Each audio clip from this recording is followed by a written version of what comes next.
Good morning, everybody. Today we are going to be starting our notes and our calculations for this chapter that we're going into, which is called thermochemistry. Yesterday you watched a video on Edpuzzle that hopefully gave you a little bit of some background information about what this chapter is going to incorporate.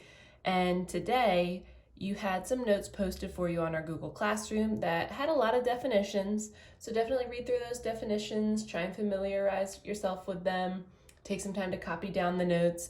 And you were also given, along with those definitions, one thing that I think is really important that we're going to be looking at today.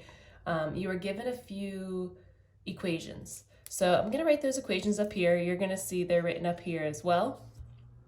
But one of the equations that you saw was written as Q equals MC delta T. All of these variables were labeled for you in your notes. So just a quick review, Q is representing heat. And in a lot of these examples, we'll be looking at heat in calories with a lowercase c. M represents mass. C is what we call our specific heat. Again, that was defined for you in your PowerPoint.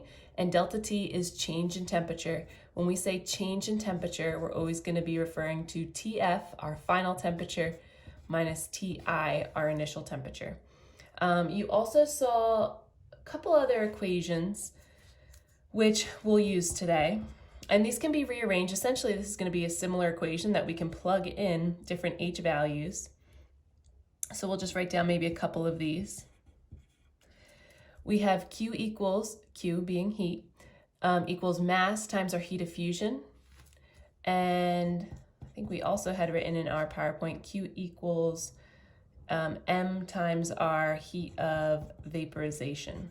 Okay, so these were constants, heat of fusion, heat of vaporization. They were constants that we have in our PowerPoint just to show you, and hopefully this will be a helpful little reference paper. Here we have our H values for heat of fusion, 80 calories per gram, heat of solidification, negative 80 calories per gram, heat of vaporization, 540 calories per gram, and heat of condensation, negative 540 calories per gram. So what we're going to look at first, we're going to try and use this equation up here, Q equals MC delta T. So this equation is going to help us pretty much just figure out how much energy is either released or absorbed as we heat a certain sample, as we change the temperature of that particular sample. So our first question, Q equals MC delta T, is what we're going to be using here in number 1.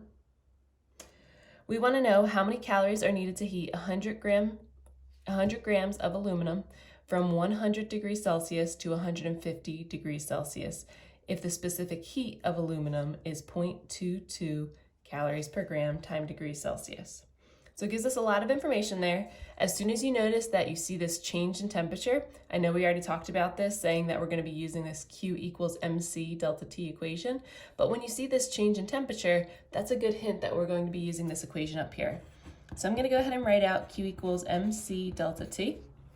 We're looking for how many calories. If we're looking for calories, that means we're solving for Q. So I'm going to leave Q as our unknown. M is our mass. It tells me here that I have a 100-gram sample. My specific heat of aluminum is going to be what they tell me in this problem, 0.22. And it tells us that our temperature changed from 100 degrees Celsius to 150 degrees Celsius. Remember, it's TF minus TI. So our final temperature here is 150. Minus our initial temperature here was 100. Okay, so if we plug all of that in, multiply it out, we should just be left with 1,100 calories. That's how much energy it's going to take to heat this sample of aluminum from 100 degrees Celsius to 150 degrees Celsius. We're going to look at one more question together, and then you can try some out on your own. We're going to try out number 2. How many calories again, that means I'm solving for Q, are needed to melt 100 grams, that's a mass, of iron at its melting point? if the heat of fusion is 65 calories per gram. Now, I know we just talked about a lot of these heat of fusions for water. In this example, we are not looking at water. Okay, so make sure we keep that in mind. Since we're not looking at water, we're not going to be using those particular heat of fusions, heat of vaporizations. We'll use what the problem gives us, and that'll always be given to you unless it's water. If it's water, you can just use this little handy dandy sheet, and that'll help you out. So we also have, we're underlining here, our heat of fusion. Okay, so that's our heat of fusion, it tells us. So it doesn't give us a change in temperature, so we're not going to be using this equation here. This question does not have a change in temperature. So we're going to have to use a different equation. We still want to solve for Q. Okay, so this equation is Q. We have a mass, and they gave us a heat of fusion.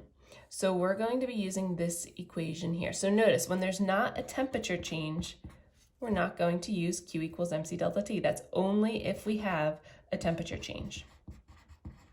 Okay, so again, we're solving for Q, just like we did in the last problem, so we'll leave that as our unknown. Our mass is 100 grams. It tells us right here, 100 grams of iron, and its heat of fusion is 65.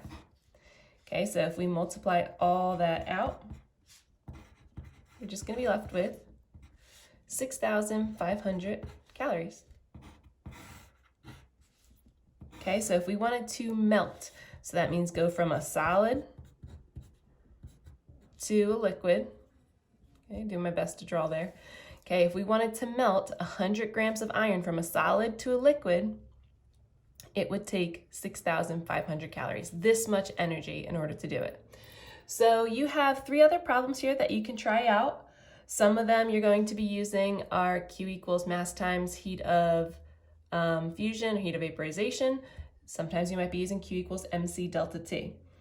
A little hint for number 5, when you get down to the bottom of the page, just a little note, you're going to follow the same process, but it's going to give you Q, and it's going to ask you to solve for specific heat. So you're just going to be solving it algebraically, a little bit differently.